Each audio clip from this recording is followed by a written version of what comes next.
Jumalan rauhaa. Eila kun tuossa valitteli sitä, että kun on niin iloinen, ettei tiedä mihin kätensä laittaisi, niin mun pitää käyttää tätä langatonta mikkiä justihin sen takia, niin sitten on ainakin toiselle kädelle täyttöä, koska Eilan tapauksessa se menee ihan läpi, että se täällä tälleen, mutta miettikää mille näyttää, kun tämän kokoinen mies alkaa leikkimähän täällä jotakin kolibria, niin kyllä se alkaa olemaan jo pikkusen siinä ja siinä, että pysyykö hyvän maun rajoissa. Mennään jokainen tyylillämme. Mukava nähdä teitä kaikkia tänään täällä. Ja todellakin tilaisuuden nimi on Parasta Lapualle.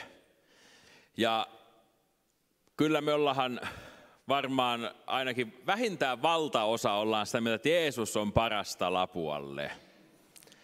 Ja häntä julistamme sanoin ja teoin, mutta kun Eila muistutti tuosta rukouksesta, niin toivon, että voidaan käyttää tässä hetki, rukoillaan Lapuan puolesta, että Jumalan tahto saa tapahtua tämän kaupungin kohdalla ja tämän kaupungin asukkaiden kohdalla.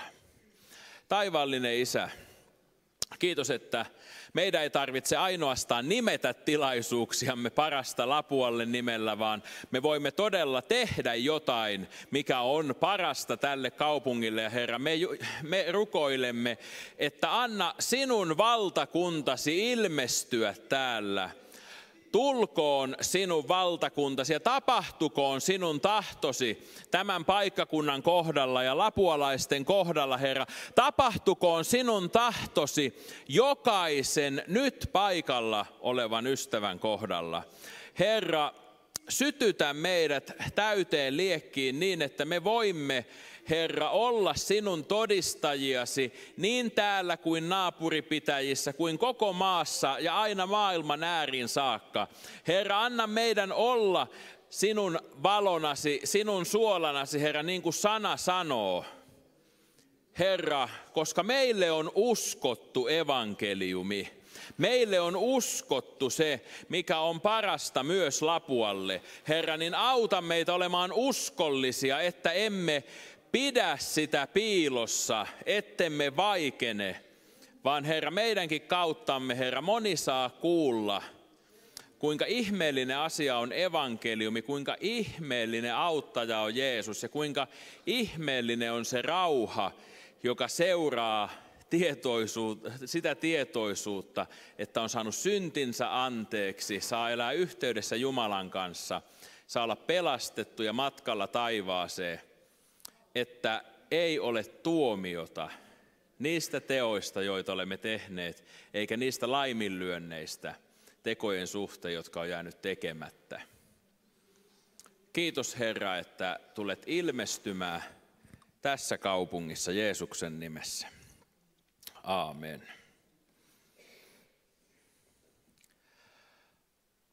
Mulla on tähän iltaan täällä Raamattu auki Markuksen evankeliumista ja sen 2. luvusta. Ja mä luen tästä 12 ensimmäistä jaetta. Katsokaa, näin on turvattu kädet. Toiseen Raamattu ja toisessa mikrofoni, niin ei lähde huhtalla räpiköimään. Muutamia päiviä myöhemmin Jeesus meni taas Kapernaumiin. Kun hänen kuultiin olevan kotona, väkeä kokoontui niin paljon, etteivät ihmiset mahtuneet edes oven edustalle, ja hän puhui heille sanaa. Samaan aikaan Jeesuksen luo oli tulossa 4 miestä, jotka kantoivat halvaantunutta.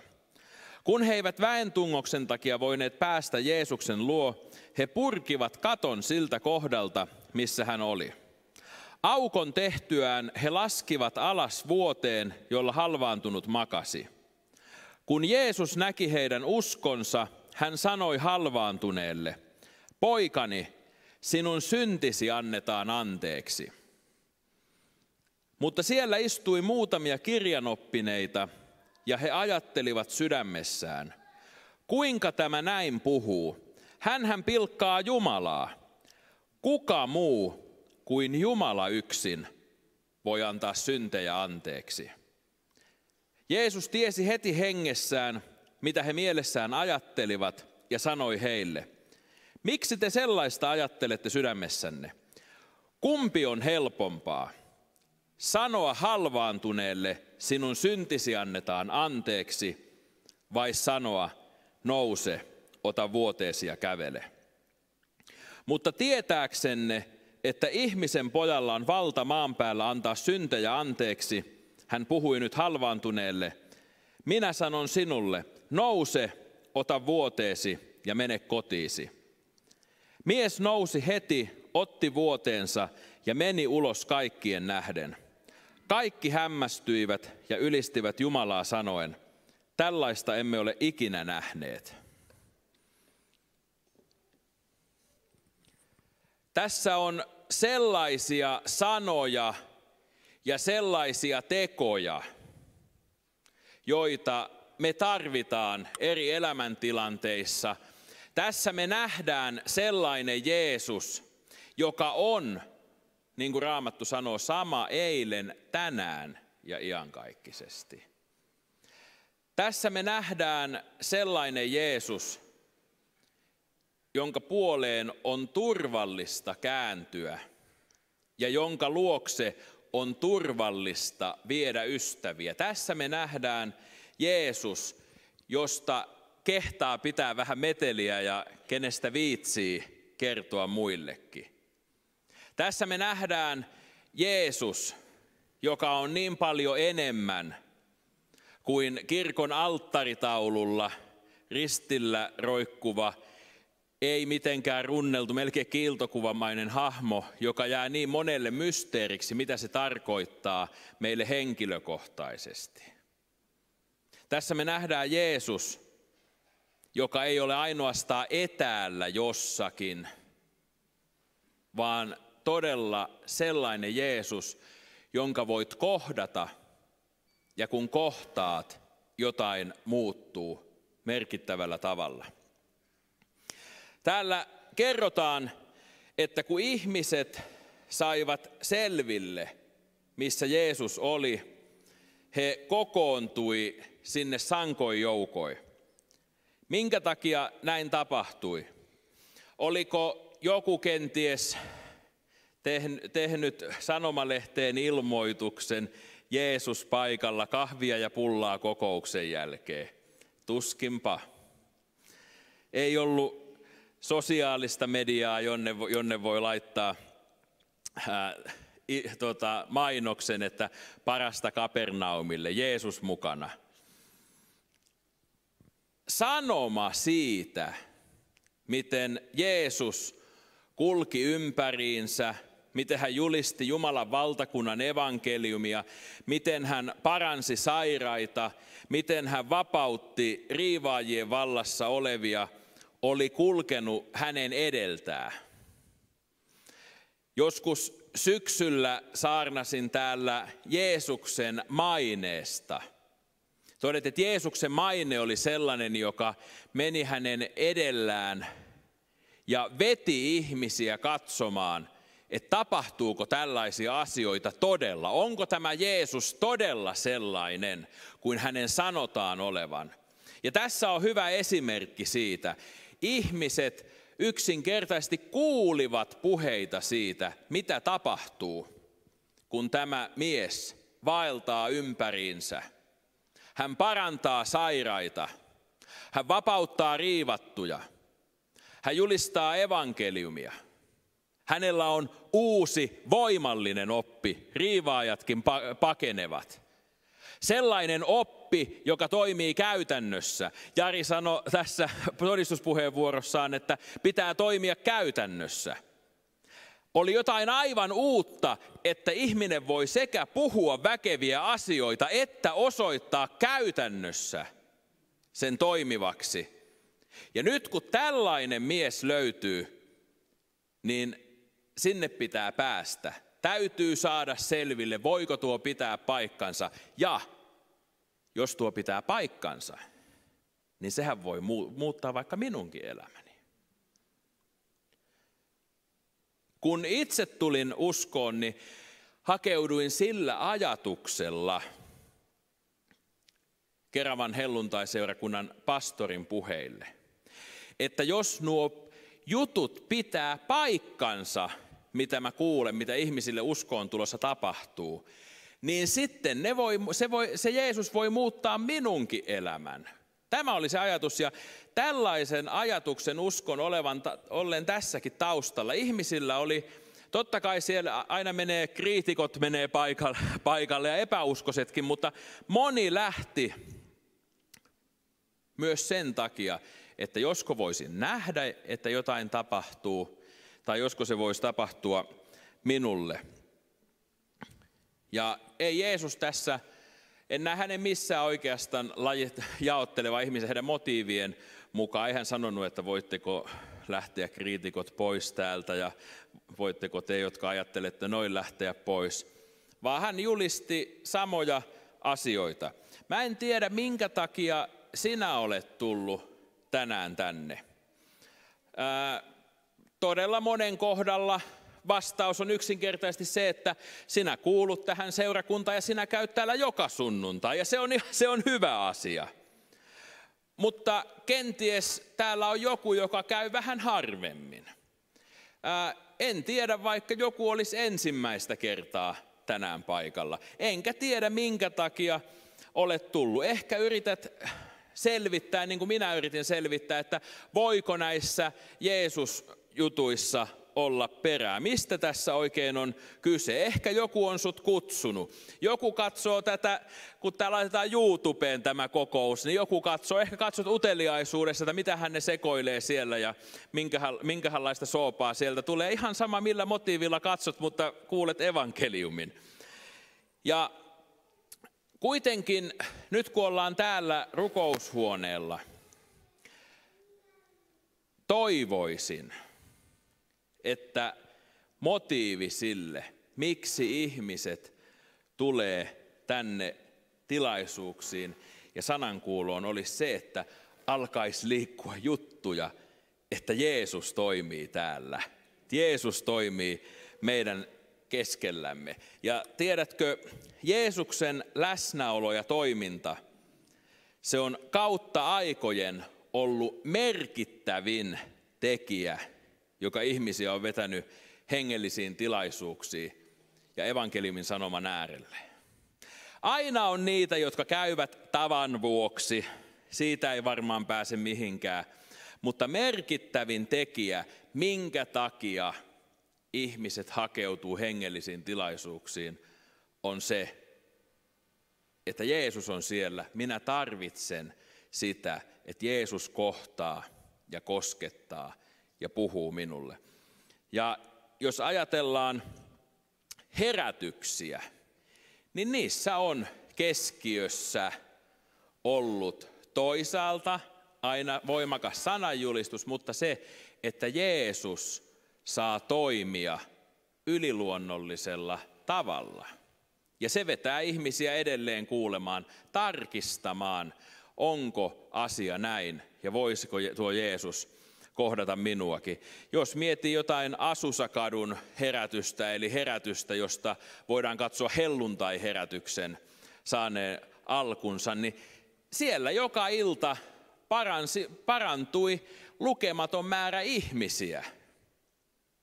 Ja kun nämä ihmiset sitten vaan elivät arkeaan ja heistä nähtiin, että hetkinen, tuokin on parantunut, tuokin on muuttunut ja saanut ilon, saanut hengen täyteyden, jotain on muuttunut. Ihmiset janoaa muutosta. Niin tulee vaan tarve lähteä katsomaan, että mistä on kysymys. Tai mietitään täälläkin voimakkaasti ilmennyttä herätystä Niilo Ylivainion aikana. Niin kyllähän ihmiset lähti, koska he kuuli, että siellä tapahtuu Jumalan tekoja. Ihmiset vapautuu, ihmiset paranee, ihmiset saa syntinsä anteeksi. Harvoin on hengellisiin tilaisuuksiin, ainakaan kovin montaa peräkanaa lähdetty katsomaan, että siellä on kuulemma hyvin semmoinen taitava, puhetaitoinen, fiksu opettaja paikalla. Ehkäpä opimme jotain. Ei se toimi oikein näissä jutuissa, mutta se kun Jumala toimii, niin ihmiset lähtevät liikkeelle. Ja nyt täälläkin sitten oli väkeä kokoontuneena niin, että he ei mahtuneet edes oven edustalle. Meillä mahtuisi vielä tänne saliinkin, että rukoillaan, että Jeesus saa toimia täällä yhä voimakkaammin. Ja nyt Jeesuksesta sanotaan, että hän puhui kuulijoilleen sanaa. Nyt sana ei tarkoita kaikkia mahdollisia sanoja, mitä olemassa on, vaan tässä yhteydessä sana tarkoittaa saarnaa ja julistusta, joka on tarkoitettu menemään perille ja tulemaan ymmärretyksi. Ja se oli Jumalan sanaan, Jumalan tahtoon perustuvaa julistusta, mitä Jeesus siellä puhui. Mäkin voisin pitää tässä nyt sitten puheen siitä, miten mukava seurakunta on ja täältä saa kivoja kavereita. Ja mä en edes valehtelisi siinä, mutta tiedättekö mitä? Semmoisissa sanoissa ei oikein olisi voimaa. Se ei oikein niin kuin antaisi toivoa muutoksesta, eikä se muuttaisi kenenkään elämää. Mä voisin puhua tässä hyvin monenlaisia asioita, mutta mä näen Jeesuksen esimerkin hyväksi ja tahdon puhua, saarnata ja julistaa Jumalan sanasta nousevia asioita, saarnata ristin anteeksiantavaa ja muuttavaa voimaa ja rukoilen, että se sanoma menee perille ja tulee ymmärretyksi. Siellä, missä herätyksiä on ollut, missä herätyksen tuulet milloinkin on saanut puhaltaa, on voimakas sananjulistus ollut merkittävässä asemassa. Ja se, että niin kuin täälläkin on koettu hienoja aikoja seurakunnassa, mä uskon, että hyvin tärkeänä siinä on se, että täällä on pidetty esillä sanaa ja kunnioitettu sanan auktoriteettia. Meillä oli kevään viimeinen Flame-raamattukoulu ennen tätä tilaisuutta. Meillä oli aiheena Raamattu, Jumalan sana. Todettiin, että Jumalan sanan on oltava kaikessa korkein auktoriteetti. Jumalan sanan avulla me koettelemme kaikki opetukset, opit, julistuksen, profetiat, ilmestykset. Jumalan sana on sellainen, että jos se sanoo jotain ja minä ajattelen jotakin, niin minä olen väärässä ja mun on tehtävä parannus. Jumalan sana ei ole sellainen, että jos minä ajattelen olevan toisin, niin minä voin muuttaa Raamattua. Ja näin Jeesus puhui sanaa. Meidän, hänen seuraajinaan, tulee puhua sanaa. Ja mä uskon, että myös me saadaan nähdä Jumalan tekoja, yhä suurempia Jumalan tekoja. Eli Jeesus on siellä pitämässä kokkousta, puhuu sanaa ja nyt kerrotaan, että hänen luokseen oli tulossa 4 miestä, jotka kantoivat halvaantunutta. Ja tämä matka Jeesuksen luokse tai Jeesuksen eteen ei kuitenkaan ollut esteetön. Tässä tapauksessa väentungos esti tämmöisen esteettömän kulkemisen. En tiedä, en vaan usko, että me kohtasimme kuka tällaista ongelmaa. Pahimmillaankin oli hankala löytää autolle parkkipaikkaa ja sitten jätettiin se auto vielä vähän kyseenalaiseen parkkiin, kunhan vaan pääsee kokoukseen. Mutta ei tuossa ollut mitään semmoista väentukkoa, etteikö olisi niin kuin rauhassa päässyt tulemaan. Kaikki on mahtunut rukoushuoneelle ja täällä on ihan hyvin tilaa vieläkin. Mutta tämä väentungos, vaikka se tässä lukemassamme kohdassa oli hyvin konkreettinen, niin joskus se väentungos voi olla myös toisessa mielessä este tulla Jeesuksen luokse. On nimittäin todettavissa, että yksi yleisimpiä syitä, minkä takia ihmiset epäröi uskoon tuloa tai vaikka hengelliseen tilaisuuteen lähtöä, on ihmispelko. Pelko sen suhteen, että mitä ne muut ajattelee taikka sanoo, jos kuulee, että minä olen ollut hengellisessä tilaisuudessa tai että minä olen tullut uskoon. Siinä mielessä se väentungos voi olla joskus täällä pääkopan sisällä yhtä lailla kuin oven edessä. Pelko sen suhteen, että mitä jos mä tuun uskoon.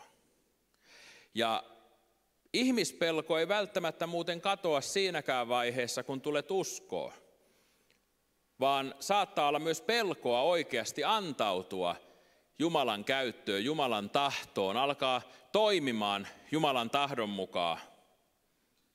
Pahimmillaan se on myös vielä, että jännitetään, mitä toiset seurakuntalaiset sanoo, jos minä alan elämää oikein väkevästi Jeesukselle. Mutta nämä kaverit, ne ei antanut tämän tungoksen olla nyt sitten esteenä, he ei jääneet toimettomiksi, vaan he kiipeää portaita pitkin tämän tasakattoisen talon katolle. Katto on tehty puista ja oksista, niiden päälle tallatusta savesta, ei ollut pellikatto. Ja näin he sitten rikkoo tuon katon laskeakseen halvaantuneen miehen alas. Mies makasi todennäköisesti sellaisella matosta tehdyssä vuoteessa. Ja näillä miehillä oli siis usko, joka voitti vaikeudet ja oli kekseliäs. Voin sanoa, että kyllä minäkin huomaan jo jonkunlaista uskoa, jos kuviteltaisiin, että meillä olisi täällä niin täyttä, että tuolla ove edessäkin tungos, niin kerta kaikkiaan tuolta kun lähtee kattomateriaaleja tippumaan ja sitten tajuaa, että ei kerta kaikkiaan joku hakkaa lekalla reikää kattoa siellä, ja sitten katsoo, että nyt sieltä lasketaan jotakin halvaantunutta alas, niin tulisi semmoinen olo, että nyt aletaan puhumaan uskosta, että nyt niin kuin on tarve päästä kokoukseen.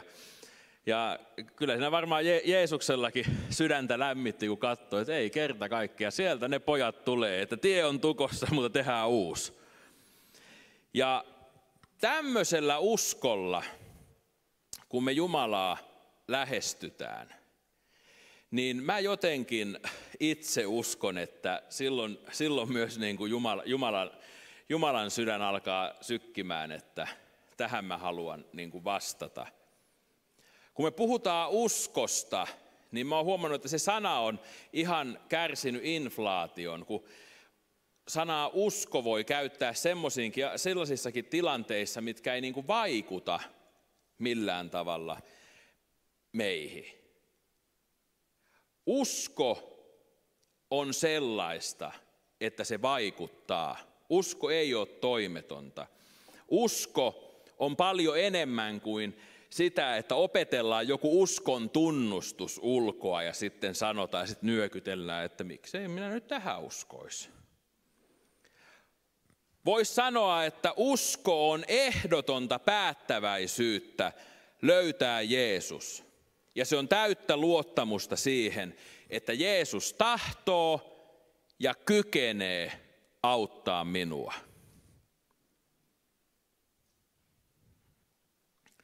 Jeesus näki näiden miesten ajatukset ja heidän tekonsa, heidän uskonsa, mutta lisäksi todellisen sisimmän tarpeet. Täällä sanotaan, että kun Jeesus näki heidän uskonsa, eli Jeesus näki tuon uskon, hän sanoi halvaantuneelle, poikani, sinun syntisi annetaan anteeksi.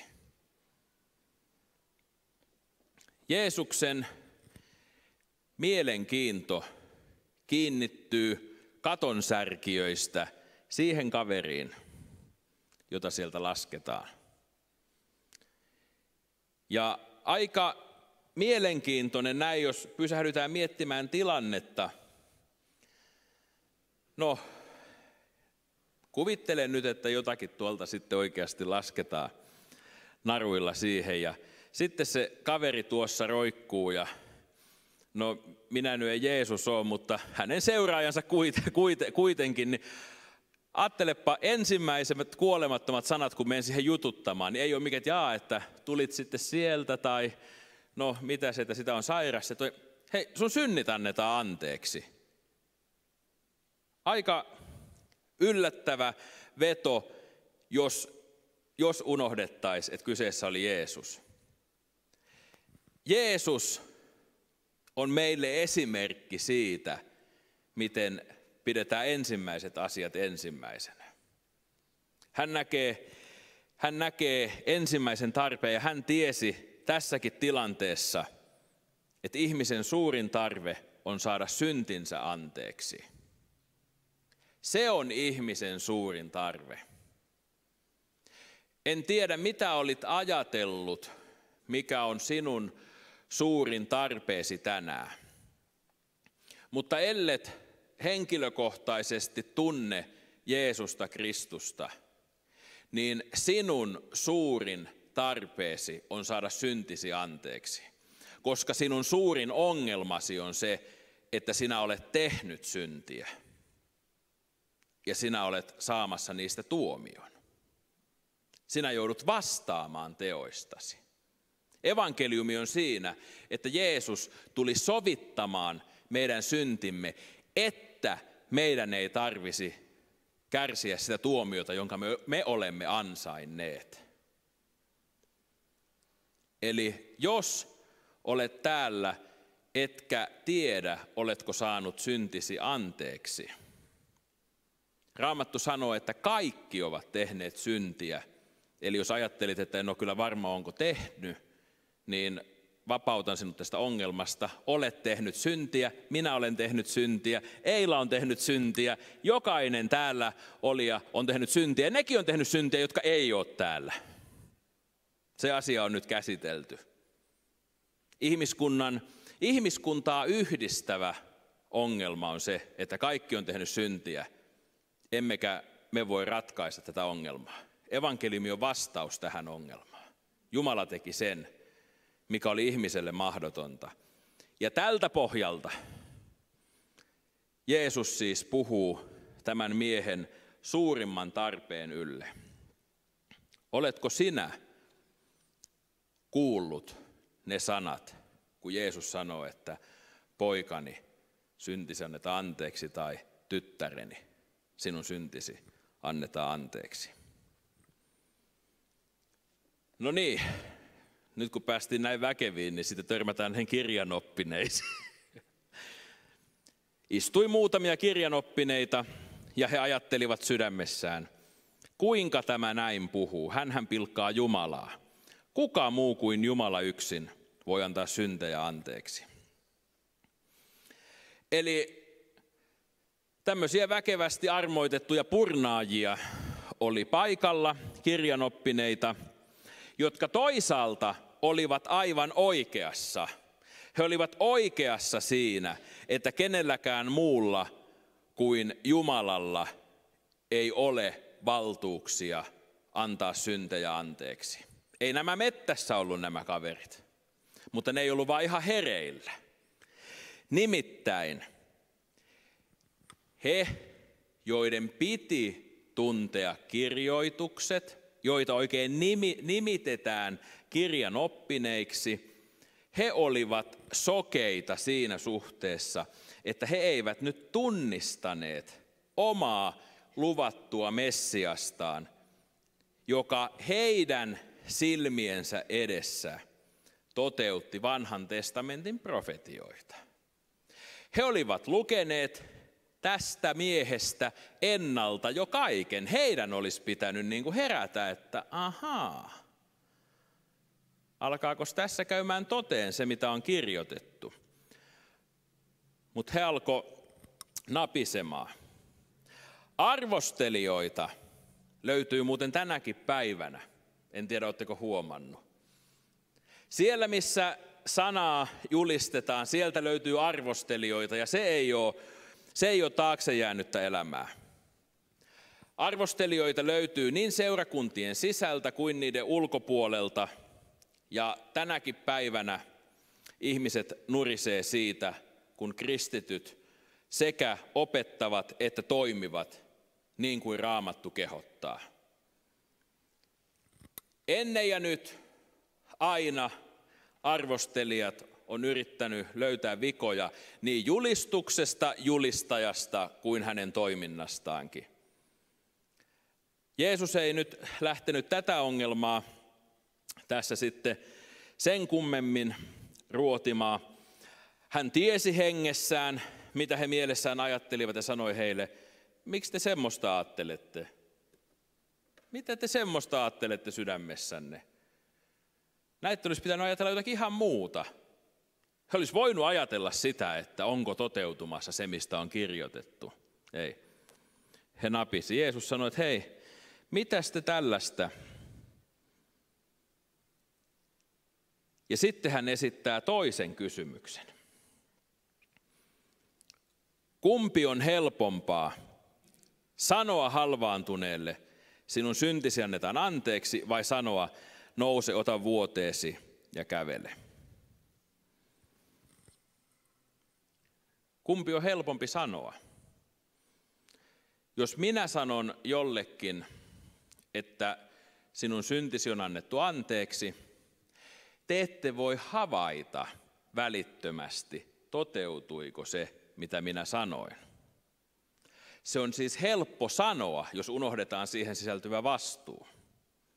Mutta jos minä sanon halvaantuneelle, että nouse, ota vuoteesi ja kävele, se on jo hankalampi sanoa, koska ympärillä olijat pystyy välittömästi havaitsemaan, oliko mulla niin kuin varaa sanoa sillä tavalla. Sinänsä hyvä kysymys. Jeesuksella oli ja on valta antaa synnit anteeksi. Hän sanoo, mutta tietääksenne, että ihmisen pojalla on valta maan päällä antaa syntejä anteeksi. Ja sanoessaan ihmisen pojalla hän ilmoitti kirjanoppineille olevansa enemmän kuin pelkkä profeetta tai Jumalan lähettiläs. Ja ihmisen poika oli valtuutettu Jumalan poikana toimimaan Jumalan puolesta. Hänellä oli valta antaa syntejä anteeksi, eli tehdä ihme ihmisen sisimmässä. Ja kyllä, hänellä oli valta tehdä ihmeitä myös ihmisen ruumiissa, eli parantaa. Nyt siis kertomalla olevansa ihmisen poika, Jeesus oikeastaan myös vastasi näiden kirjanoppineiden kysymykseen. Kenellä muulla kuin Jumalalla? Muistuttaisin, olen ihmisen poika. Te tiedätte kirjanoppineena, mitä se tarkoittaa. Mulla on valta. Ja sitten hän puhuu halvaantuneelle. Minä sanon sinulle, nouse, ota vuoteesi ja mene kotiisi. Ja tämä on jo kertaalleen luettu. Te kaikki tiedätte, mitä tapahtui. Mies nousi. Hän otti vuoteensa ja meni ulos kaikkien nähden. Nyt tämä halvaantuneen ulkonainen parantaminen oli ulkonainen merkki siitä, että Jeesuksella oli valta ja voima tehdä myös tämä sisäinen parantamisihme, eli antaa ne synnit anteeksi. Anteeksi antamus sinetöitiin näkyvällä ihmeellä. Ja tänäkin päivänä, ja tiedän, täältä löytyy varmasti monia, jotka voi vahvistaa sen, että uskoon tulon yhteydessä, eli silloin kun sait syntisi anteeksi, elämässäsi tapahtui myös jotain sellaista, mikä voitiin ulospäin havaita. Jotain sellaista, joka antoi sinulle vahvistuksen siitä, että se mitä koen, että sisäisesti tapahtui, on todella tapahtunut. Ja jos ajattelen itseäni, tai miksi jos sitten kun ajattelen itseäni, siitä mulla on henkilökohtaisin kokemus sattuneesta syystä. Niin kun minä tulin uskoon, niin mitä mä huomasin hyvin nopeasti elämässäni tapahtuneen?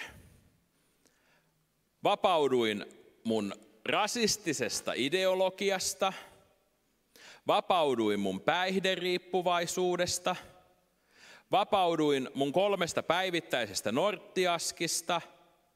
Ne oli tällaisia, niin kuin, mitä mä sanoisin, ulkoiseksi. Ja tämän havaitsi muuten yllättävän moni muukin, että nämä asiat tapahtuu. No sisäisessä maailmassa mulla taas oli kokemus siitä, että mä oon saanut anteeksi ja että mulla on rauha Jumalan kanssa. Nyt nämä ulkoiset asiat, kun mä tajusin, että on tapahtunut konkreettisia asioita, vahvisti sen, että hei, tämä hullu ajatus siitä, että vaikka olen koko elämäni käyttänyt muiden ihmisten tuhoamiseen ja itseni ja kapinoinut kaikella tavalla Jumalaa vastaan, niin kun näen, että Jumala puuttuu tällaisiin konkreettisiin asioihin, niin voin uskoa, että se, minkä olen kokenut täällä, pitää myös paikkansa. Ja sain itse kuulla Jeesuksen sanat, sinun poikani, sinun syntisi annetaan anteeksi. Se, mitä toiset ihmiset näkee, mun elämästä näki monet ihmiset sen, että Huhtalalla muuttui nyt ääni kellossa ja jäi rötöstelyt ja jäi päihdesekoilut. Mutta eihän ne nähnyt sitä, että mä oon saanut anteeksi. Mutta se, mitä ulkoisesti tapahtui, vahvistaa sitä, että Jeesuksella on valta antaa synnit anteeksi. Nouse, ota vuoteesi ja mene kotiisi.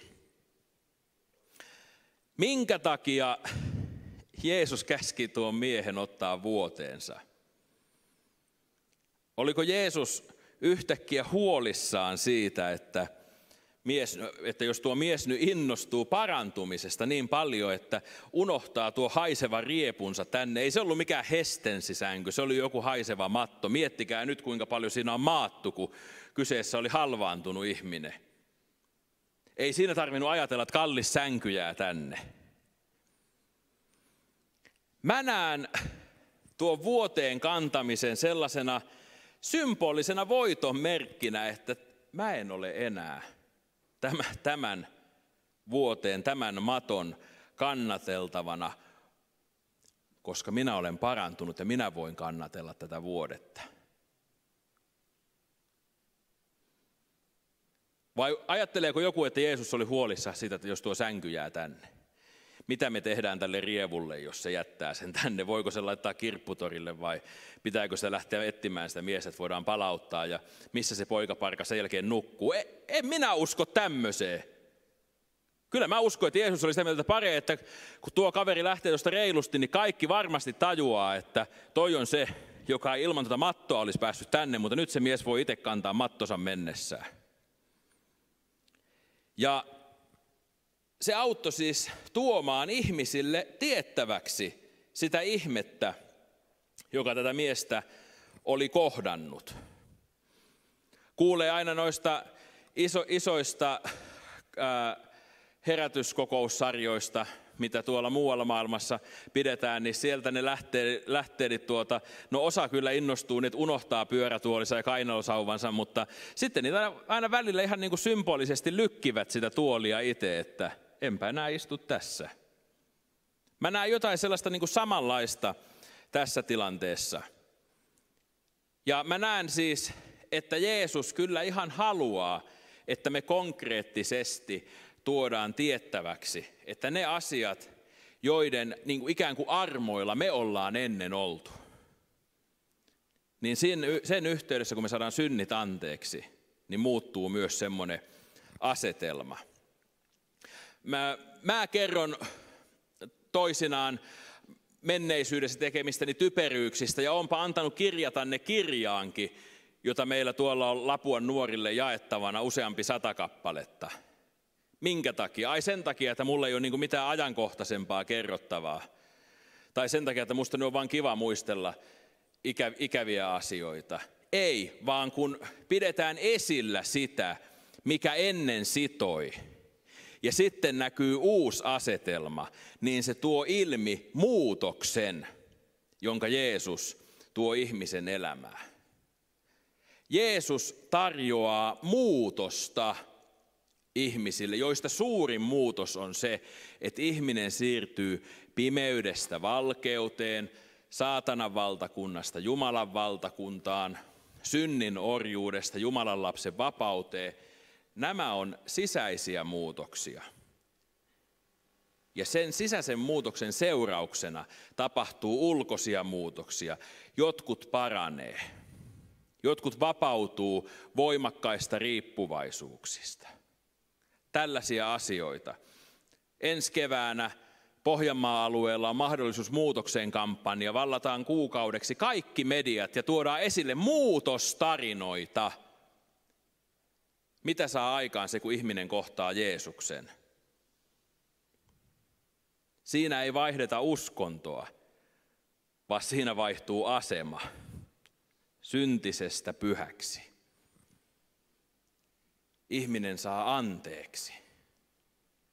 Kohtaaminen Jeesuksen kanssa muuttaa ihmisen sekä sisältä että usein myös hyvin konkreettisesti tapahtuu asioita, joista muut voi huomata, jotain tapahtuu. Mikä sinua sitoo tänään? Mikä sinua taakoittaa tänään? Tarvitsetko sitä, että Jeesus sanoo, että kuule, nouse, ota se asia ja kävele. Meillä on Jumala, joka nostaa sen, joka on painettu alas tai vajonnut alas tai langennut. Hän nostaa. Ja mitä tämä saa aikaa? Täällä tämä mies nousee ylös, hän tottelee Jeesusta, ottaa vuoteensa, meni ulos kaikkien nähden. Meni muuten kaikkien nähden ulos, ei lähtenyt, voinko mennä takakautta, että joutuu liikaa selittämään ihmisille, että mitä tässä on tapahtunut. Tämä tuntuisi olevan joskus semmoinen mentaliteetti, että voisiko tämä vähän vaivihkaa. Ei. Ulos kaikkien nähden. Sänky käärittynä, voitonmerkkinä olkapäälle. Ja kaikki hämmästyivät ja ylistivät Jumalaa sanoen, tällaista emme ole ikinä nähneet. Tämä ihme sai aikaan sen, että kaikki hämmästyi ja ylisti Jumalaa. Näiden ihmisten ei väitetä kääntyneen Jeesuksen seuraajiksi, pidetään se erillään. Mutta kaikki joutuivat hämmästelemään, antoivat kunnia Jumalalle ja myönsivät, että tämmöistä me ei olla nähty. Ja tällaista tapahtuu muuten edelleen siellä, missä Jumala toimii ja ihmiset tulee uskoon. Kaikki ei tule uskoon, jotka sen näkee, mutta hämmästystä siitä nousee. Ja voidaan myöntääkin se, että Jumala sen on saanut aikaa ja että tällaista ei ole nähty. Ja tästä on kyllä itsellä kokemusta. Mä oon saanut kokea sitä, miten mun ystävät tai kaverit, sukulaiset tai eri alojen ammatti-ihmiset on hämmästelleet, miten mun elämä muuttuu uskontulon myötä. Aika moni on tunnustanut, että mikään muu ei olisi voinut muuttaa mun elämää kuin uskoontulo. Mutta silti ei nähdä henkilökohtaista tarvetta saada Jeesukselta syntejä anteeksi. Tiedätkö, myötämielisyys kristillisyyttä kohtaan ei pelasta.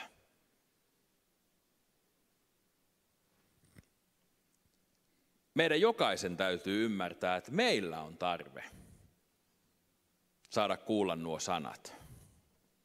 Sinun syntisi annetaan anteeksi. Hämmästelijöiden elämän ei kerrota muuttuneen. Kenen elämä muuttui? Sen elämä muuttui, joka kuuli Jeesukselta sanat, sinun syntisi annetaan anteeksi. Ja joka kuuli, nouse, ota vuoteesi ja kävele. Sen elämä muuttui, jonka elämään Jeesus henkilökohtaisesti sai puhua. Ja kenen elämässä nuo sanat saivat vaikuttaa. Kysynkin, ylistä Jumalaa siitä, että lopetan puheeni, mutta vielä kysyn. Oletko sinä saanut kuulla nuo sanat, että sinun syntisi annetaan anteeksi.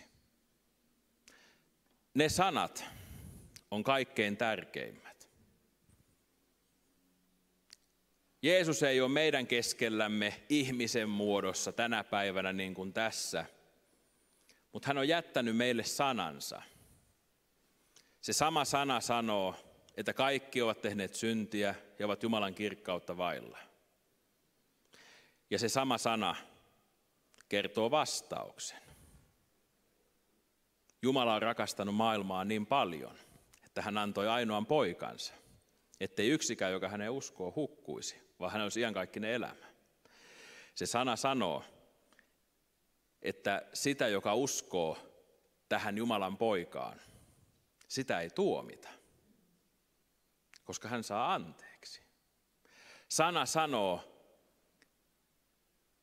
että joka rikkomuksensa tunnustaa ja hylkää, se saa armon.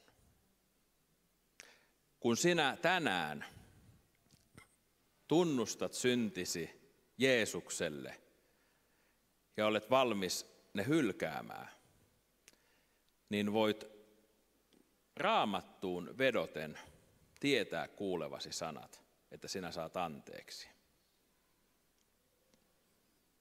Ootko sä saanut sun omassa elämässä kuulla myös sanat, nouse, ota vuoteesi ja kävele? Tämä on hieman kuvainnollista. Onko Jeesus tehnyt sun elämässä jotain sellaista, mikä on muuttanut kaiken?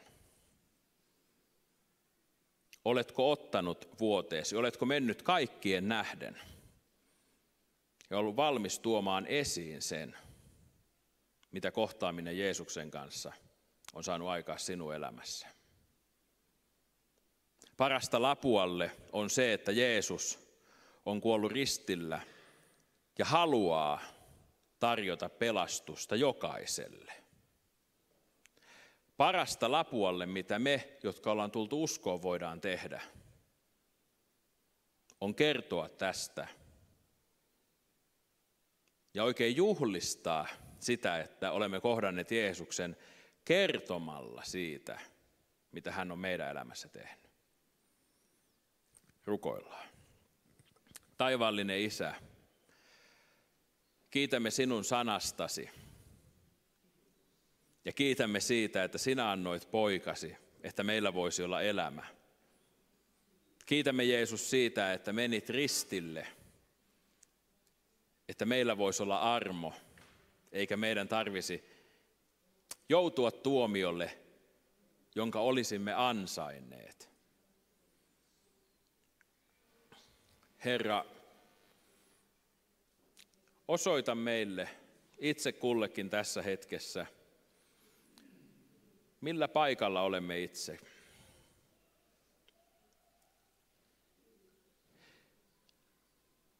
Pidetään silmät suljettuna, kunnioitetaan toinen toistamme, toistemme yksityisyyttä sen verran, vaikka usko onkin julkinen asia.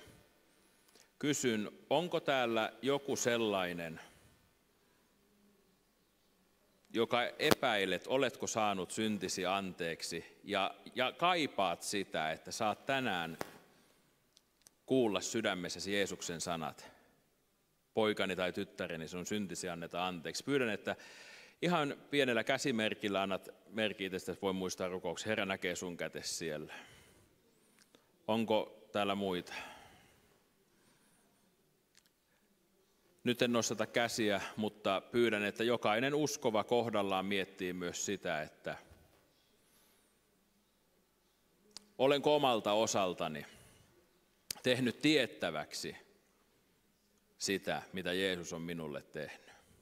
Ja haastan meitä jokaista parannukseen siinä suhteessa, että annetaan lapuan tietää, kuka Jeesus on ja mitä Jeesus tekee tänäkin päivänä.